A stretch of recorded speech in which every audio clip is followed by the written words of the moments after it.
আজ মহান বিজয় দিবস অমর হোক সফল হোক 16ই ডিসেম্বর উদযাপন উপলক্ষে এসএমএস ট্রাস্ট কর্তৃক আয়োজিত আজকের এই বিভিন্ন প্রতিযোগিতার অংশগ্রহণমূলক প্রতিযোগিতা চলছে। তো আমাদের মধ্যে এখন আজকে মহান বিজয় দিবসের কথা এবং বাঙালির চেতনা সম্পর্কে বিভিন্ন কথা বক্তৃতার মাধ্যমে তুলে ধরবে আমাদের পঞ্চম শ্রেণীর ছাত্রী শতাব্দী বৈদ্যকে আমার ব্যক্তিগত পক্ষ থেকে আন্তরিক অভিনন্দন।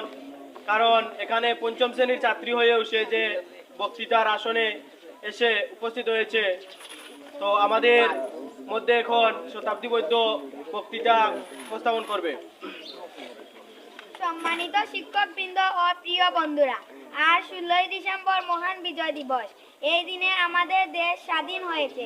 অনেক বীর মুক্তিযুদ্ধ ও শহীদের ত্যাগের কারণে আজ আমরা স্বাধীনভাবে কথা বলতে পারি।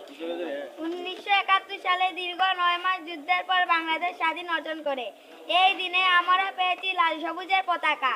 লাখো শহীদের রক্তের বিনিময়ে এসেছে এই স্বাধীনতা। 1971 সালের মুক্তিযুদ্ধ আমাদের বীর মুক্তিযোদ্ধারা জীবন দিয়ে দেশকে স্বাধীন করেছে। এই দিনে পাকিস্তানি হানাদার বাহিনী পরাজিত হন এবং বাংলাদেশ স্বাধীন রাষ্ট্র হিসেবে আত্মপ্রকাশ করে। 1971 সালের মুক্তিযুদ্ধ আমাদের শিখিয়েছে সাহস, ত্যাগ ও ঐক্যের শিক্ষা। আমরা দেশকে করার শপথ করি।